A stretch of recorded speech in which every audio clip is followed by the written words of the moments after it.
তোমার সঙ্গে আমার সম্পর্কটা বন্ধুত্বের নয় বলছো? আমি তো অনেককেই বলেছি যে তুমি আমার স্বামীর বন্ধু হতে হতে এখন আমার বন্ধু হয়ে গেছো, আমার সবচেয়ে ভালো বন্ধু। বন্ধুত্বের পরিচয়টা যথেষ্ট নয় বলছো? মানে তুমি আমার সবচেয়ে ভালো বন্ধু বলে আমি পৃথিবীতে পরিচয়টা দিতে পারবো না?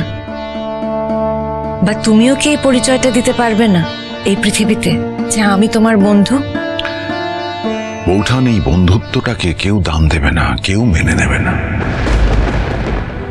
অনুষ্ঠান বাড়ি, অনেক লোকজন, তুমি শুধু শুধু এখানে সময় নষ্ট করো না। আমি জানি তুমি মনে মনে বিয়েটাকে বয়কট করতে চাইছো, কিন্তু সেটা করলে অনেক কথা হবে, আলোড়ন তৈরি হবে বলে তুমি সেটা করছো না। কোথায় আমি বিয়ের অনুষ্ঠান বয়কট করছি? এই তো ভাত কাপড়ের অনুষ্ঠানে প্রশ্ন ডাকতে এলো, আমি গেলাম। এক্ষুনি বউ পাতে ভাত দেবে, তোমার ইচ্ছা না হলে তুমি এসো না, আমি তোমায় জোর করবো না। কিন্তু আমি ভাবতেই পারি না আমাদের বাড়ির কোনো অকেশনে তুমি নেই। দেখো বৌঠান, কি সুন্দর বলে দিলে, তোমাদের বাড়ির অকেশনে আমি নেই, অর্থাৎ আমি বাইরের লোক। আমি তোমাদের কেউ নই, এই বাড়ির কেউ নই। কি জানো তো বৌঠান, আমার এখন মনে হচ্ছে তোমাদের নিজেদের মতো করে সংসার করতে দেওয়া উচিত। এই মুহূর্তে আমাকে তোমাদের আর কোনো প্রয়োজন নেই।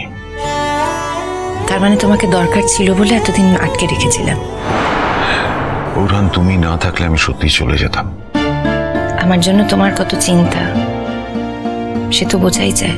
আমি জানি বৌঠান, এটা তোমার মনের কথা নয়, তুমি অভিমান থেকে বলছো। তুমি অন্তর থেকে জানো আমি সত্যিই তোমার জন্য কতটা চিন্তা করি। বৌঠান, আমার কি মনে হয় জানো তো, তোমার প্রতি দায়িত্ব আমার শেষ হওয়ার নয়, আর সবার প্রতি দায়িত্ব আমার শেষ করতে পারলেও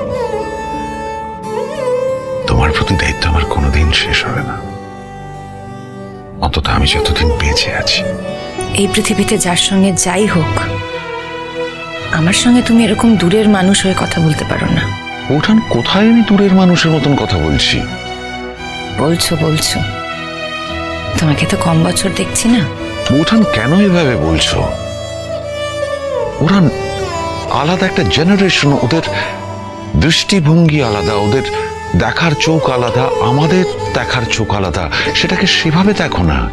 একটা মেয়ে দুদিন হলো বাড়িতে ঢুকতে পারলো না, এসব থেকে এত অসভ্যতা শুরু করেছে, আমার ছেলেটাকে উস্কেছে ও।